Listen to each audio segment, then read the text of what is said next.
Comment devenir riche lorsqu'on vient d'une famille pauvre? La première des choses que tu dois comprendre, c'est que tu dois être ambitieux. Tu dois être ambitieux. L'ambition là, c'est gratuit. Et c'est tout le monde qui décide jusqu'où ils veulent arriver. La deuxième des choses, c'est que tu dois être travailleur. Tu dois apprendre à hustle. Tu dois apprendre à te battre, à sortir, à retrousser les manches et à travailler. La troisième des choses, c'est quoi? C'est que tu vas me chercher une activité qui te permet de gagner 5000 francs CFA par client. C'est facile. Si tu es une femme, sélectionne la coiffure. Ça peut être la coiffure. Tu cherches à faire les coiffures où les clients vont te payer au moins 5000 francs. Ça peut être le make-up. D'accord? Ça peut être l'entretien des maisons. Tu vois, le business du nettoyage à domicile, là, c'est un business qui a rendu beaucoup sauvagement riches en Afrique et en Europe. Je connais une femme millionnaire. Lorsque le mois passe, elle gagne au moins 13 millions par mois grâce à une entreprise d'entretien. Tu vois ça? Donc, ça peut être ça. Tu commences, tu cherches les grandes maisons dans les quartiers où quand tu vas aller nettoyer, on va te donner un minimum de 5000 francs. Tu commences comme ça. Premier mois, tu cherches 10 clients. Si tu as 10 clients, 5000 multiplié par 10, ça te fait combien? 50 000 déjà. Le deuxième mois, tu cherches 20 clients. Parce que je t'ai dit qu'il faut travailler. Donc, tu vas travailler. Tu cherches 20 clients, ça te fait déjà 100 000. Le troisième mois, tu cherches encore 10 clients de plus. Ça te fait 30 clients. Et à ce moment-là, tu prends une personne qui va commencer à travailler avec toi. Vous divisez le travail en deux. Chaque mois, tu augmentes ta liste de clients et tu augmentes aussi le nombre de personnes dans ton équipe. Voilà comment facilement tu peux devenir riche en partant de rien. Et si tu es sage, pendant que tu es en train d'évoluer, tu vas apprendre ce qu'on appelle le management. Comment gérer l'argent, comment gérer les êtres humains. Et tu vas voir comment on va commencer à te citer. Par exemple, on va commencer à dire que né pauvre, mais qui finit riche.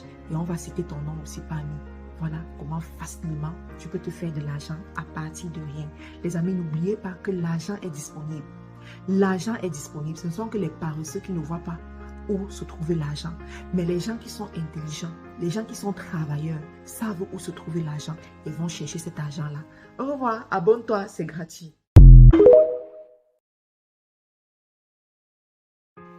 Trois choses que j'aurais aimé savoir avant de me lancer en affaires et surtout avant de montrer que je réussis en affaires. La première des choses, c'est que j'aurais aimé savoir que quand tu te lances en affaires et que tu commences à réussir, la liste de tes ennemis va augmenter. La liste de tes détracteurs va augmenter. Parce qu'il y a beaucoup de gens qui vont te voir et qui vont imaginer dans leur cœur que tu ne mérites pas ce succès. Et que leur rôle dans ta vie va être de tout faire pour que tu échoues, pour que tu tombes, pour que tu dégringoles, pour qu'on se moque de toi, pour qu'on voit que en fait tu avais pris une mauvaise route et te voilà, tu as échoué.